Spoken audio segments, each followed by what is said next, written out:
Welcome to WP Coffee Talk with your podcast barista, Michelle Frechette. Special thanks to our amazing sponsors, Sentry Hosting, Expander Digital, GoWP, and WP Explorer. WP Coffee Talk is a proud supporter of Big Orange Heart, whose mission is to support and promote positive well-being and mental health within remote working communities. Please consider a donation to Big Orange Heart to continue to support this great mission. Welcome to WP Coffee Talk. I'm your podcast barista, Michelle Frechette, serving up all of the WordPress stories from around the world. And today my guest is Allie Dye. Allie is the projects manager at Ballet. How are you, Allie? I'm doing good. I'm so happy to be here today with you, Michelle. I'm so happy to have you. And Allie, I tell people usually if I know people from someplace, sometimes I'm like, hey, this is our first time we met, but this is not our first time working together because you and I know each other pretty well through Big Orange Heart, which is super cool. Yes. And we have so many people in common. Like one of my favorite people in WordPress is Kimberly Lapari, and you get to work with Kimberly Lapari. I'm jealous. Every day. Yep. She's pretty awesome. We need to get her on the show now too, for sure. Yes, definitely. Because that would be a fun conversation as well. So I know I'm just super excited that you're here and that when I asked you, you're like, yes, I want to come. So how could I say no? Well, I appreciate that so much. So for people who don't know you, tell us a little bit about yourself and what you do. Well, hi, everyone. I'm Allie. I also go by Allison, but I love it when people just call me Allie. I'm 22. I work at Valet as a projects manager, as she already said. I started in WordPress when I was like about 13, just with my own personal website that my parents gave me. So that's kind of how I got into WordPress. And I love being a part of this community and contributing with all I can. I loved contributing to Big Orange Heart. I love working at Valet. So it's pretty great. And you're a really good writer. So like you already wrote an article for us over at Big Orange Heart. I was like, hey, do you want to write it? Or you asked me, I can't remember how we got the conversation started. I'm like, yes, I want your article. Write it for me. And we will post it as soon as it's done. And, it was, and you wrote about having hope and planning for after COVID. And I thought that was like, I'm not gonna lie, I had tears in my eyes when I was reading it because I was like, we all need a little bit of hope. And I think we're starting to see the light at the end of the tunnel. Like I'm getting my vaccination this weekend, my first one. Yay. And to me right, it signifies that we are getting to the point where we're gonna have, I don't know if anything's ever normal, but like typical. Let's use the word typical. Back to typical life anyway, from what we've experienced over the last year. So so thanks for all your contributions. I love all the stuff that you're doing. It's pretty awesome. Thank you for giving me the space to share them. Oh, it's awesome. I love it. It's all great when everybody loves to share all that stuff together. So it's super awesome. Why do I keep saying awesome? Like that's my word of the day, I guess. I must have said that word like 20 times today or more just in this conversation. I'll try not to say it again. Call me out on it if I do. You're good. There you go. So show us your mug and tell us what's in it. Okay, so it's just water. Okay. Caffeine makes me crazy. No problem. So sometimes I do tea, but it's getting warmer here, so I just have water. And it's a thrift store mug. All of our mugs, thrift stores. And it has a Willa Cather quote that says, "The grass was the country as the water is the sea." And it reminded me of spring. And spring is coming around. So I love seeing the green grass show up and I love the sea. So that's why I love this mug. Fantastic. Well, I have my WP Buffs mug with me today. Ooh, fancy. I got to be a podcast guest today on WP MRR, which is with Joe Howard, and he's with WPF. So I actually dressed like, I don't know if you can see it if anybody's but my shirt matches my mug. So, and I have turmeric tea, and I try to drink at least 1 cup of turmeric tea a day because it's really good for anti-inflammatory properties. It has anti-inflammatory properties. So yeah, so I discovered, and it's tasty too. So there you go. Anyway, that's what I got going on. So tell us, oh my gosh, you're so young. I feel like I am far older than old enough to be your mother because my daughter's older than you. And so it's what I love though about that is that when I talk to people who are younger people, that your like origin story into technology is so different than what mine was, right? Because we didn't have computers when I was a kid. We didn't have cell phones. Like I had a phone, one phone in the house that was on the kitchen wall and you couldn't go more than 10 feet away from it, right? So it's super different. So tell us how you got started with WordPress. When I was about 13, my dad has worked in WordPress for as long as I can remember. I just always remember him talking about WordPress, he was working in it, and him and my parents, I don't know how, but they just got the idea to like, let's make our kids websites. And when they gave me mine, I was about 13, and they were like, this is your website. You can do whatever you want with it. You can play with it. You can try things. If you want to learn things, we will, your dad will help you. And so he was always like by my side, like if I wanted to figure something out.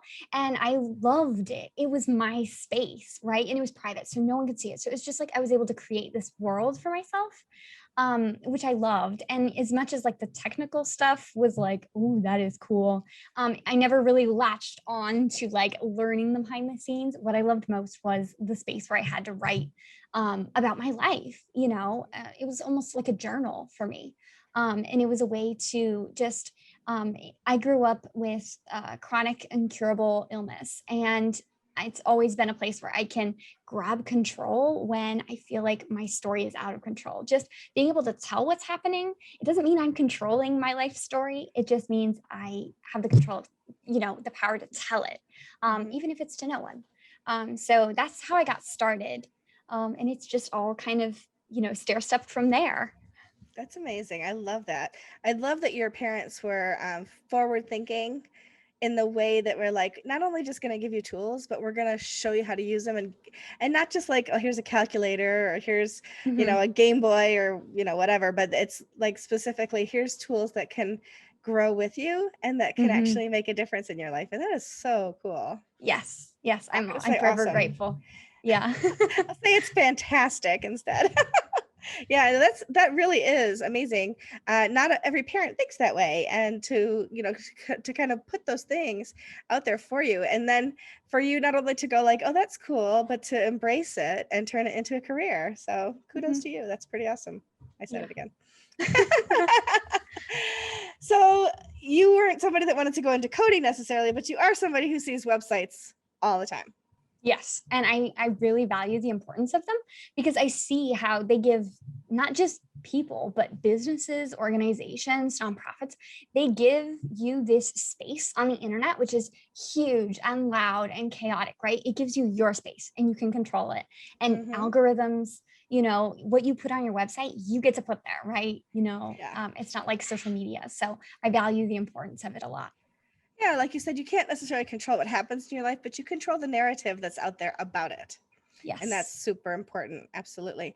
When you look at sites, whether it's something you made back in the day, yesterday, or something that other people have made, when you look at those kinds of things, what's something that kind of rises to the top for you that we as designers, developers, web builders might not focus enough attention on that would make a site better for the end user?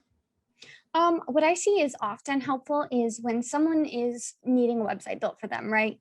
I see it's often useful if there's time scoped out, estimated, and allotted for someone to take the time to show them around. So a new website owner obviously isn't building their own site. They feel lost, that's why they're having someone build it for them. They don't feel like it's their expertise. So I think it's really awesome when a team can, ahead of time be like, hey, we're going to allot this much time to give you the tutorials and show you around. And if you feel lost, we're going to answer your questions so that when the website is done, you're not just like, oh, great. What do I do with this? And you have someone to call. I think I feel that way, especially since when I was given my first website, right? My parents were there, right? And so if I got stuck, it wasn't like, oh gosh, I broke it, right?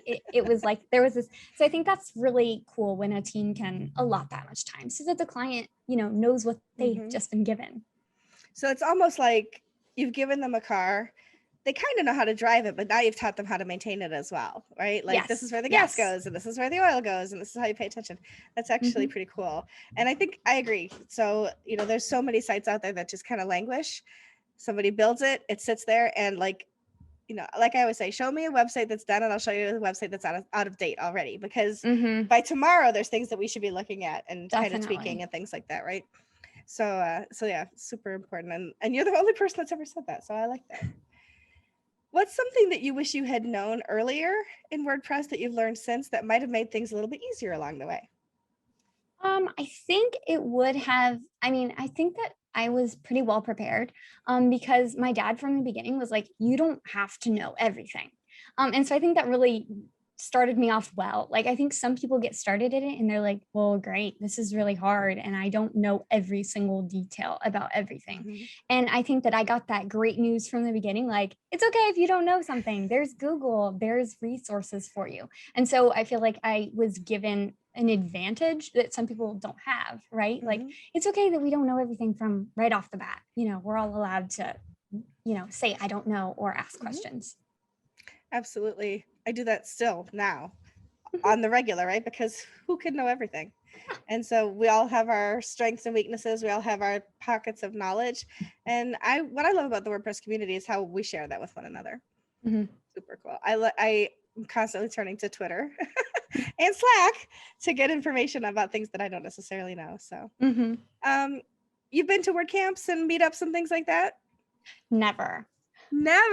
Okay. Never. So let's talk about your online experiences then. So when you think about the online experiences you've had, whether it's in Slack, whether it's maybe at WordFest or things like that, online events, is there something that kind of rises to the top for you as kind of like a pivotal moment or experience that really meant something to you? Can you tell us about it? Yes, definitely. When I was invited into the some of the Slack communities, I was really overwhelmed, like in a good way, with how welcoming everyone was and how open everyone was.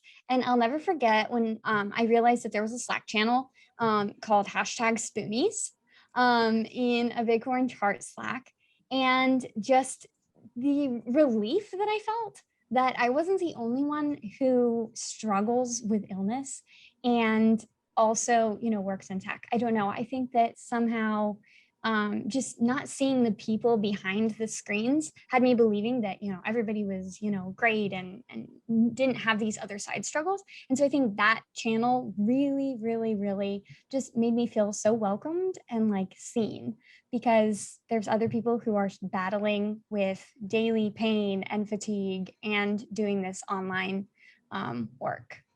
Absolutely. And it's not that it's like it's not constant chatter in there. Right. But it's meaningful when somebody posts something, whether it's a struggle Definitely. or a tip or a tool or even just something funny. Because so I'm in there too, as you know, because I have fibromyalgia, and it's not that we are always serious about our illnesses, because if you can't laugh at yourself sometimes, yeah.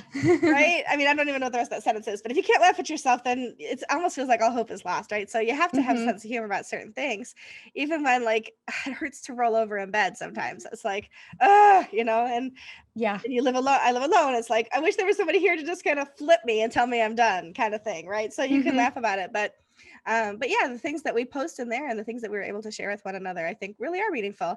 And it also shows that you have these little pockets of community within the greater community. Oh yes, definitely. Yeah, I love the I actually have a like a pictograph or whatever you want to call it. I don't know what the words are anymore. About the spoon theory, because a lot of people don't know what spoon theory is. So for anybody not knowing, do you have a quick explanation of how you tell people what spoon theory is? So basically, just pretend that when people are born, they're allotted a certain amount of spoons. So like just in this weird scenario, just imagine you were handed spoons. And some people are born, right? And they have unlimited spoons right off the bat, basically unlimited, because they never go a day where, they run out, right? Whereas people who struggle with chronic illness, whether it's from birth, from childhood, or adult onset of something, we have a limited amount. So, and every spoon we spend is energy, or, mental energy, physical energy. And so we have to spend those, and they're limited. And so I'll never forget my little brother when he was little and I was explaining him the spoon theory. He was like, I wish I could give you my spoons. Because he was like, I don't ever run out.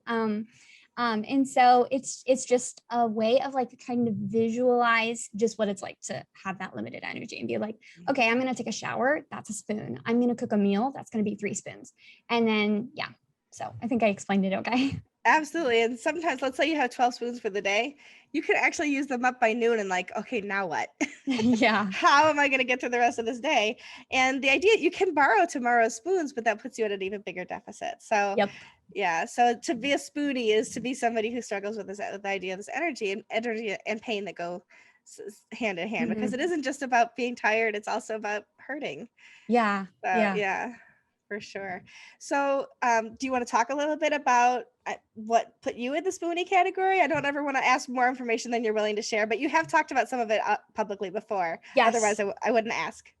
Definitely. So when I was little, my mom always noticed that I had these, weird complaints. And they didn't seem weird to me because they were mine. And I just believed everybody had them. Like, of course, 8-year-olds feel like walking across a parking lot is exhausting. Like, right. Every 8-year-old feels that, right? But my mom always knew. And I'm pretty vocal about this online because I feel like it should, I feel like raising awareness for it is good, because I went years undiagnosed and even treated incorrectly for various illnesses. And it wasn't until I was 18 years old that the doctors realized that I had been struggling with relapsing remitting multiple sclerosis. And then they finally got me on a treatment. And so that's how I've fallen into the Spoonie category. Ever since I was little, I've always had like this just different complaints and symptoms and side effects and too many hospital visits and doctor visits. And so I think that it's been a relief to find a diagnosis, but I feel like more awareness should be raised for childhood MS, because no one ever tested. And now I have my answer, and it didn't fix it. It just gave me a name for what I'm fighting every day. And actually, I would phrase it more living with every day, because, it's incurable. I'm never going to beat it, right? But I can learn to live with it. And so, finding this online Spoonie community has been incredible. Just to know that I'm not the only one counting spoons. Absolutely. And one of the nice things is you don't have to have the same chronic illness to be kindred in the Spoonie community, right? So you have MS, I have fibromyalgia, and we still have the Sisterhood of Spoons. Yes. Oh, we should write an article called The Sisterhood of Spoons. We could co-author it. Yes, that would be fun. There's a future post for us on Big Orange Heart. I love it. That's great. So, I mean, it's not great that you have MS. No, I know what you mean. It's great that you found the community, that you found us, and that we have you, because you're a tremendous resource and a tremendous bright spot in our community as well. Thank you. I'm super appreciative that you're there. So tell us a little bit about what you do at Valet. At Valet, I started out about a year ago doing social media marketing management for them. And I slowly kind of entered into this new role of project management, which is sort of like being a translator. I'm bilingual, so that's how I best can explain it to people. It's like there are two languages. So there's developer language, there's designer language, and then there's client language. And they all need to understand each other, and they all need to know the same, what goal we're trying to reach, what deadlines. And so it's my job to be there to make sure everyone is understanding each other, make sure everything's on time. I'm the oldest sister of 3. So I like to say like, hey, I was the bossy older sister, but now it comes in handy. So I get to be the bossy older sister at Valet and just be like, hey, are you doing this? Is this on top? And make sure that everybody is on task, reaching deadlines and completing projects. That's great. And I mean, for it to be as I'll use the term that Francesca Morano uses, the shouty lady. You get to be the shouty lady, pulling everybody, like getting everybody in line. For somebody to have the power in themselves at a young age to be able to hold that kind of a position of authority, hats off to you, because some people would be intimidated by that. And instead you've turned it into like yourself into the strong person that you need to be to do that kind of position. So if Kimberly Lepari is listening, and I know she'll listen to this episode because you're on it, Kimberly, you won by getting Allie on your team. So congratulations.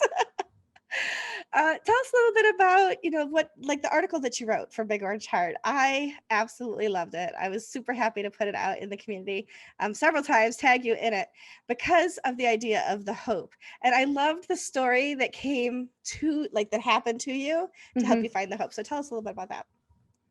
It was January 2020 when I first heard about the coronavirus. I have friends in China, and so I was hearing about, this virus, and it was getting more and more serious. And I'm also from Italy, so I was staying up to date on Italy's news.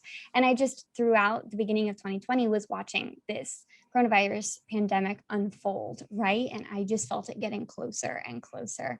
And once it got here, I just had so much hope, like it's going to be done soon. We're going to get through this.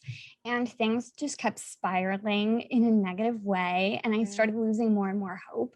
And with my health complications, I was basically completely housebound by my neurologist, who just really said, it's not safe for you out there. And if you do go out, you're going to need to be masked and social distanced. And so the only places I were going were like doctor appointments. So I was just in the house, and it was easy to begin losing hope that I was ever going to get to go anywhere else. And I had people, acquaintances, friends who would message and be like, hey, let's go do this. And I had to say no over and over and over again. And it's like, I'm sorry, I can't risk it. And, some people are very understanding, and they just want you to know that that they're including you. And other people think, you're putting them off, or you're crazy for taking it too seriously. And that just leaves you with even less hope, because it's like, well, the whole world is just moving on without me. And I'm getting left behind by people who love me, right? Because they're ready to just move on without me as well. And the day I received that text message, I realized how little hope I had left. And just her invitation to me to, we're going to go do this when the pandemic is over, was huge. I could not go tomorrow, right? I could not go right away. It wasn't going to be like next weekend. It's like still like this unknown date in the future. But just knowing that she's like, hey, I see you, and I know that you're going to still be stuck home for a while, but I want you to know we're going to go do this together, and I'm going to still be here for you. The world is moving on, but some people will, remember you. And that was just huge to me. And so when I wrote the post, I kept thinking, like, this is a letter that I'm writing to my past self, basically, something that I needed to know months ago when I first lost hope. And I just hoped that by sharing it, which felt very vulnerable, I hoped that by sharing it, I could pass on a little bit of hope for everyone else, and remind just myself and others that we do need to keep hope on our bucket list.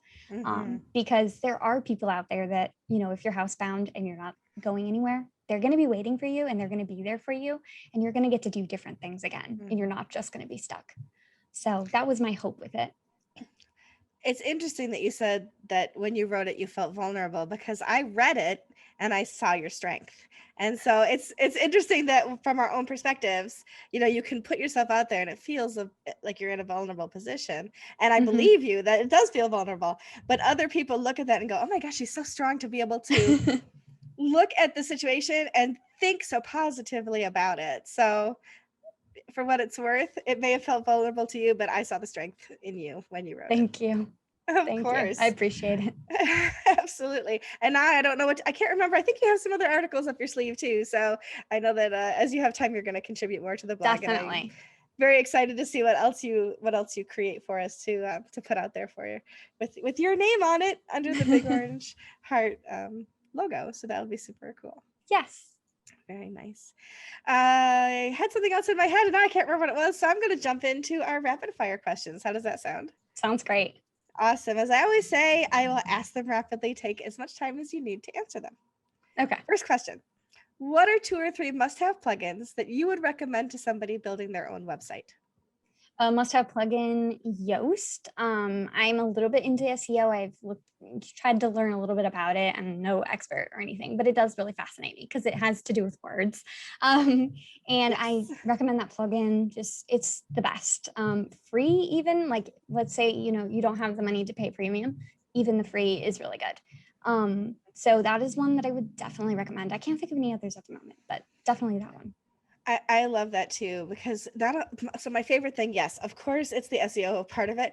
My favorite thing about it is that you can create images and text and then run them through checkers so that it will display what you want on social media. So like the Twitter card and the link and the Facebook card are like my 2 favorite pieces of the whole thing, because oh yeah, I'm not chancing what might or might not show up. I don't have a link that looks like I didn't think ahead, like I don't work in technology when I post it.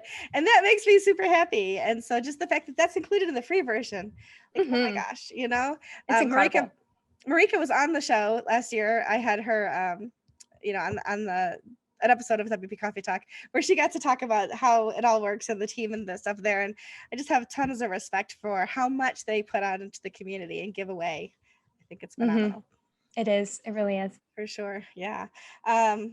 Yeah, and it is about words, and it is about SEO. And I know what I was going to say. My least favorite part about SEO when I was a freelancer was like I would build a website, I would turn it out there, give it to the customer, let them know it's live, and they would search and they'd be like, "Well, it's not showing up yet." SEO takes time. If only. Yeah, exactly. I know. I wish I could just snap my fingers and you'd be at the top of every list, but it doesn't work that way. Unfortunately. Exactly.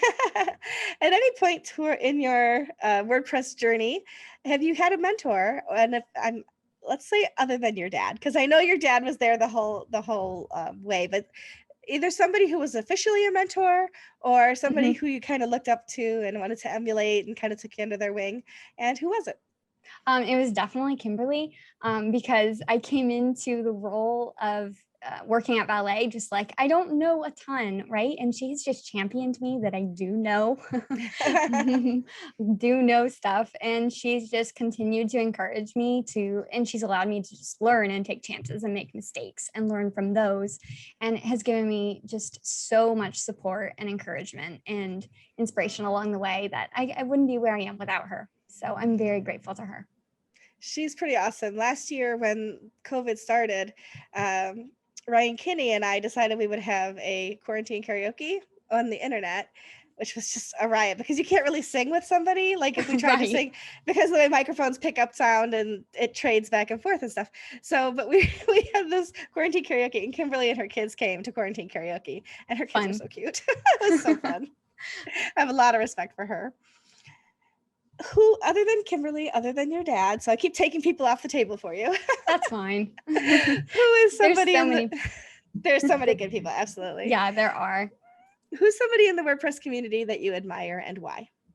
You, but you're probably going to take you off the table too, aren't you? I usually do. Yeah. I mean, people know me. I want to introduce them to other amazing people. I'm not saying I'm amazing. Other amazing people. Allie Nimmons, awesome. She is just, her energy is amazing. And she's just always so positive and upbeat and honest, like really honest.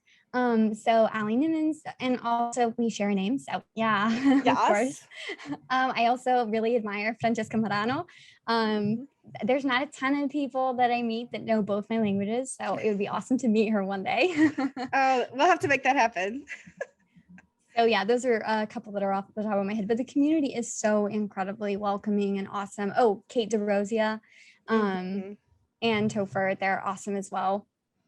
Yeah, and you just had, this was so cool, you just had your HeroPress story also put out there, and that was like super awesome. So I didn't necessarily know that you were having a HeroPress story put out about you, and your HeroPress story got put up there and I got tagged in it, and I was like, wait, what's going on? And so that was very, very sweet of you to include me in there, so thank you. Of course. It felt good. I'm not gonna lie. What's something in WordPress that you still want to learn but that you haven't tackled yet? I definitely want to learn more about SEO because it is very fascinating. So that is top of my list right now, I think. And also just learning more about project management and all of that as well. Just, I feel like I'm always learning, and I'm not embarrassed to say that I probably always will be. And I think everybody should be that way. I mean, nobody should stop learning. And in technology, if you decide you're going to stop learning, you suddenly are a dinosaur and irrelevant. Yeah. So yeah. So don't ever apologize for not stopping learning because it absolutely is important. And SEO is a moving target. So don't ever stop learning SEO either, because the minute you think you figured out the Google algorithm, they're going to change it on you. So absolutely. What's one of the biggest mistakes that you've ever made in WordPress, and what did you learn from it? Mistakes, thankfully, like you said at the beginning of the podcast, I'm very young, so I haven't made my big mistake yet, so sort of hold my breath. It also helps that I just had my dad to like double check everything. I was always just like, is this okay? And he's like, yes. And it's like, are you sure? Like always double checking everything. So far my caution has saved me, but I'm sure that there'll be a mess up in the future. You wouldn't be normal if you didn't make a mistake or two along the way. So I'm sure your mistake is coming. I just hope that it's easily recoverable for you. Same. Fingers crossed. Backups. Lots and lots of backups. Yes. A good backup can cover all kinds of mistakes for sure. What's your proudest WordPress moment? Proudest WordPress moment? Well, like recently, my HeroPress story. I was very, very proud and honored to be included on HeroPress, and it just felt amazing. The reception of the article, lots of people liked it, and that felt just really great. I felt very welcomed into the community. I was like, it's like official. Absolutely, you're an integral part of us now, so don't go anywhere. that was whenever I see one of my friends, the people I know on HeroPress, I'm like, yes, that's so cool that they're in there, and it just makes me super happy. If you weren't working in technology at all, web tech, any tech, what's another career that you might like to attempt? ESL teacher. I was certified years ago to be an ESL teacher because I do love teaching, but just life paths, you prepare for one thing and then it changes, right? So I guess if I wasn't in technology, it would probably be that. That's super cool. I have been learning Spanish on Awesome. Duolingo, 138 days straight so far. Nice. Not bad. But I've studied French in high school, and I speak Spanish with a French accent. And some words, because I live in a very Italian part of Rochester, I also sometimes speak Spanish with some Italian accent, like certain words, like familia, I would usually say with an Italian accent instead of a Spanish accent. So I'm trying really hard to learn. So, accents, I love accents. I think they make it interesting. It's always a conversation starter, like, oh, where are you from? Right? No matter what kind of accent you have, I like them. I want to hear our friends in the UK over Big Orange Heart. I want to hear their American accent because, people over here, like we affect British accents all the time because we think we sound so awesome. Oh, yeah. I want to hear them do English or American accents and see how that goes. There are people on TikTok that do it really well. I'm just going to say. What's something on your bucket list besides going to that place with your friend? What's something else on your bucket list? Bucket list. I would love to step foot on every continent except for maybe Antarctica because it's so cold. Maybe just fly over it.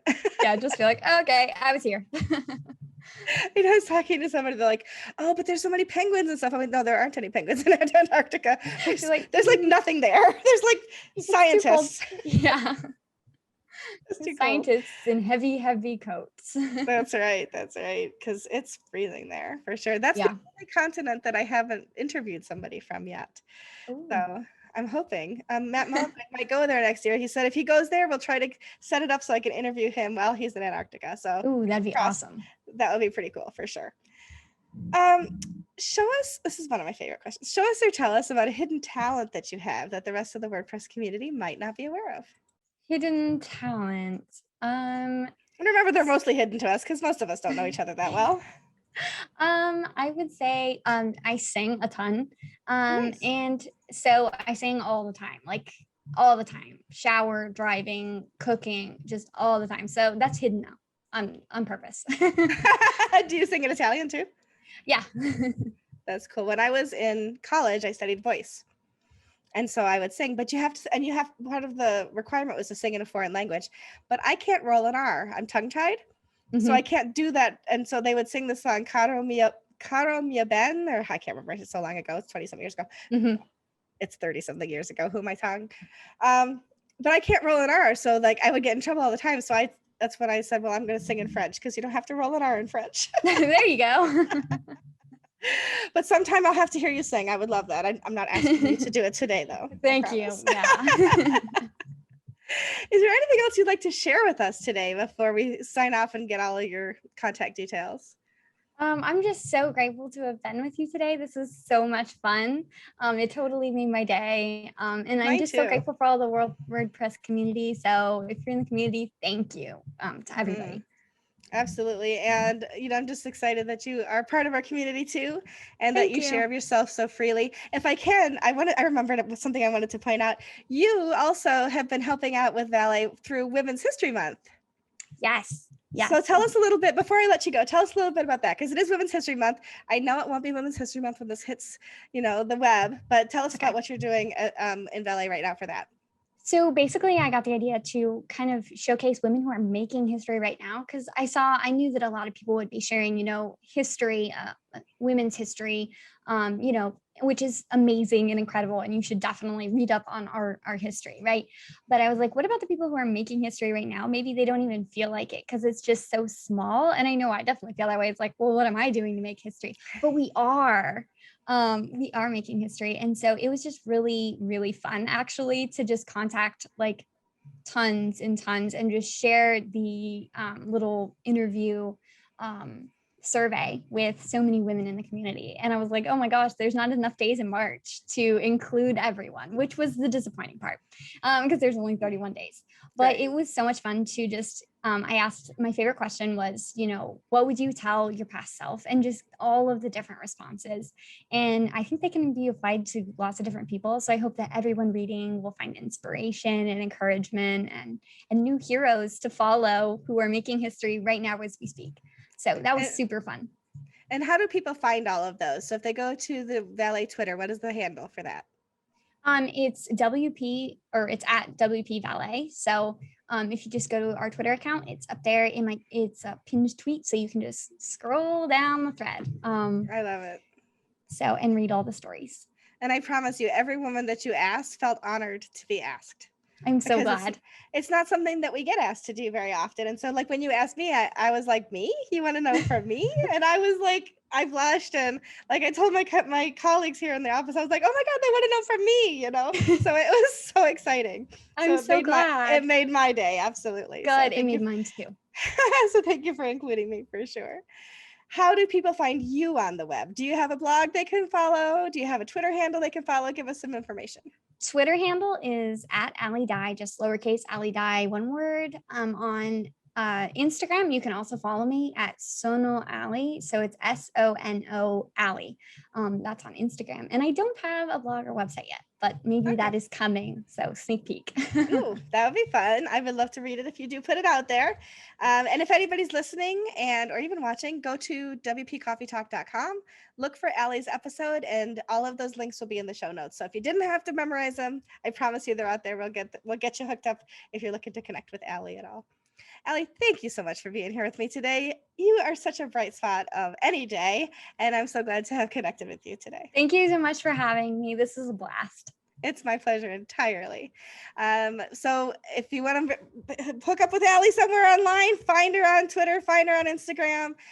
If you're in the Big Orange Heart community, she's there already. Great things are coming from Allie Dye, and I can't wait to watch your meteoric rise in the WordPress community. Thank you. Thank you so much. You're welcome. Until the next episode, we'll see everybody on the next episode of WP Coffee Talk.